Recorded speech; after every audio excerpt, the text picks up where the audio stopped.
Assalamualaikum warahmatullahi wabarakatuh.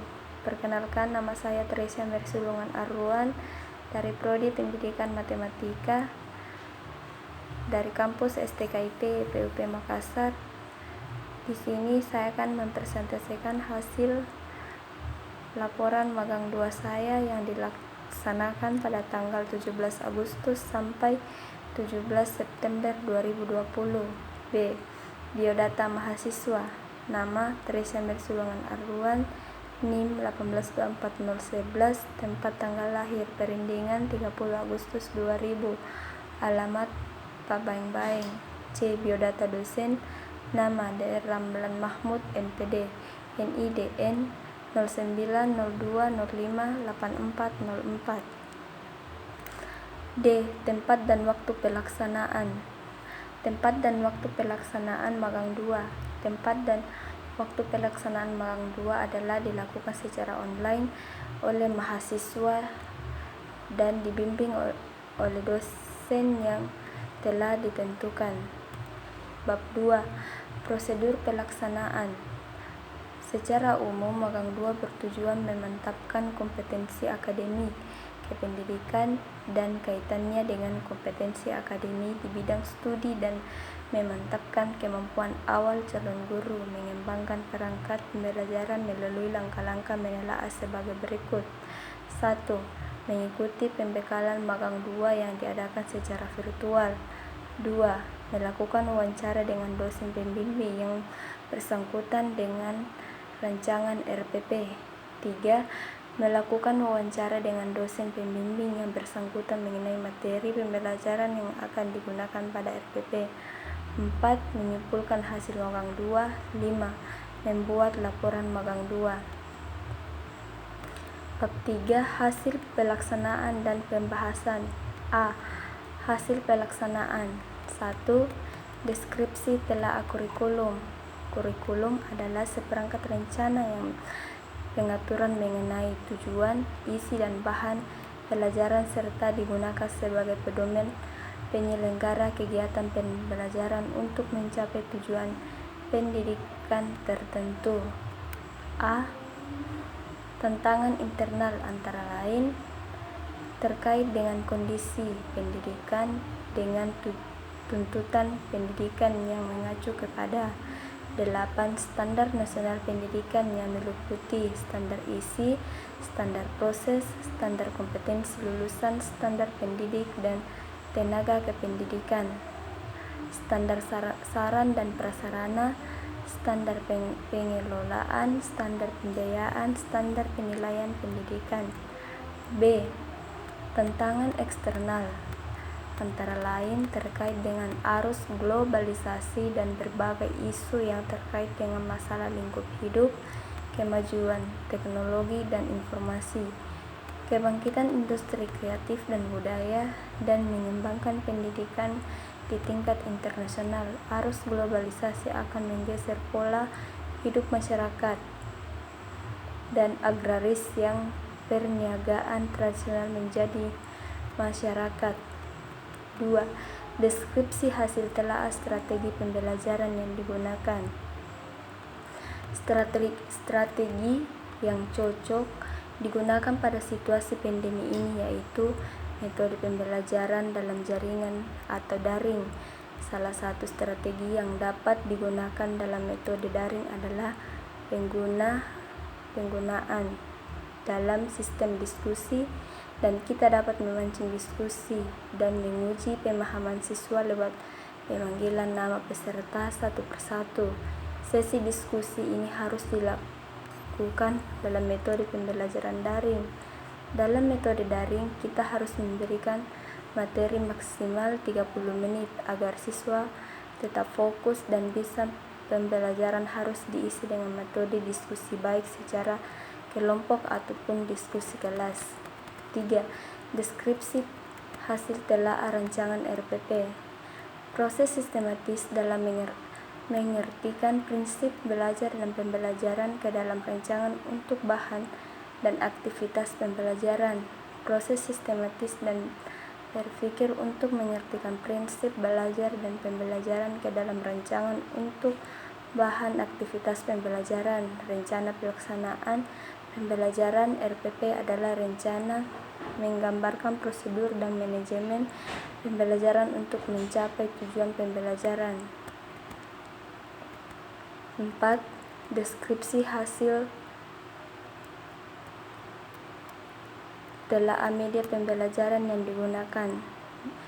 Di situasi seperti ini, guru hanya bisa menggunakan media pembelajaran seperti buku paket, HP, laptop, dan media lainnya. Media ini sangat membantu proses belajar mengajar. Dengan adanya media, maka siswa lebih aktif dan kreatif karena mereka dapat menggunakan fasilitas yang ada di rumah seperti media yang telah disebut di atas.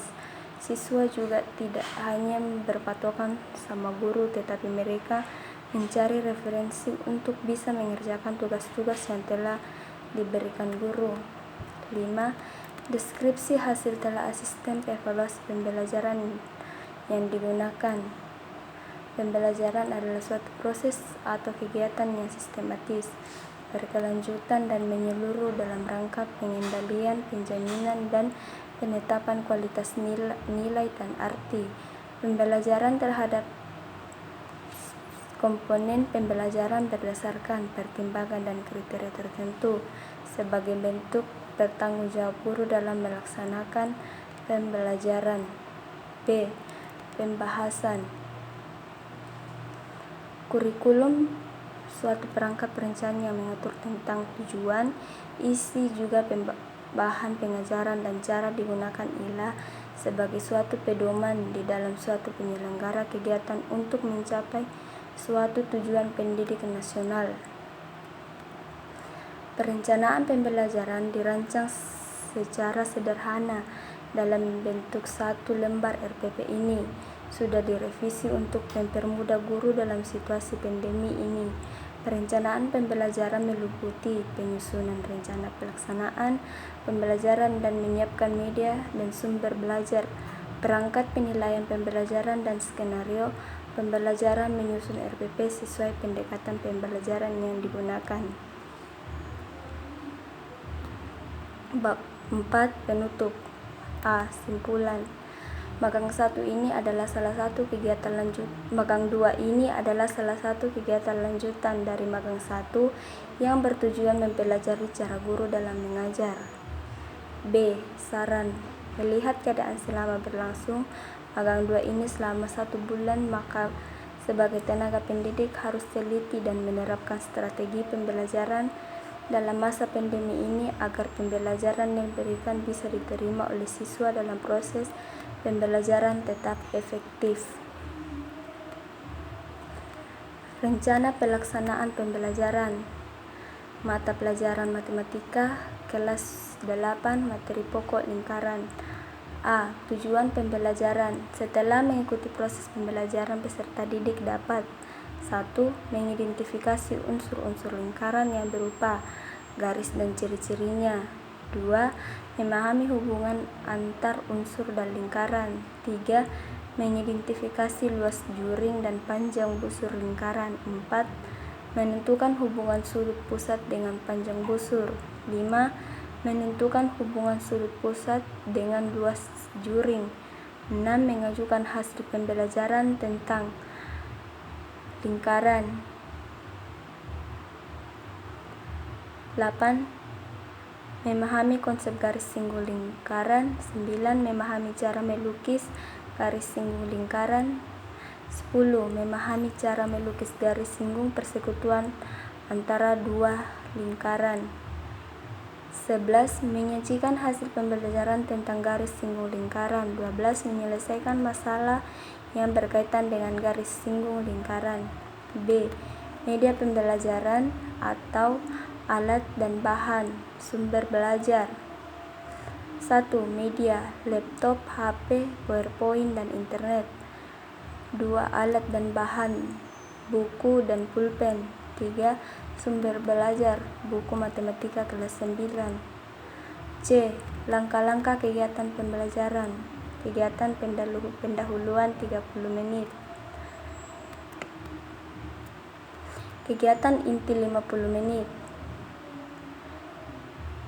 Kegiatan literasi. Peserta didik diberi motivasi dan panduan untuk melihat, mengamati, membaca, dan menulis kembali.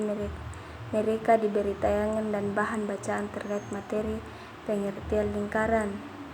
Critical thinking. Guru memberikan kesempatan untuk mengidentifikasi sebanyak mungkin yang belum dipahami. Pertanyaan ini harus berkaitan dengan materi pengertian lingkaran. Collaboration. Peserta didik diberi sebagai untuk mendiskusikan pengumpulan informasi dan saling bertukar informasi mengenai pengertian lingkungan. Communication. Peserta didik menyampaikan hasil diskusi mereka secara individu, mengemukakan pendapat atas presentasi yang dilakukan, kemudian ditanggapi kembali oleh siswa yang dipresentasikan hasil kerjanya. Creativity.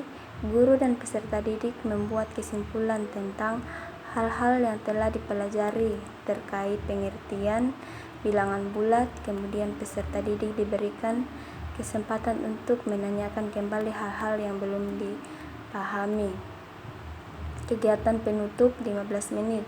Peserta didik membuat rangkuman atau simpulan belajar tentang poin-poin penting yang muncul kegiatan dalam pembelajaran yang baru dilakukan.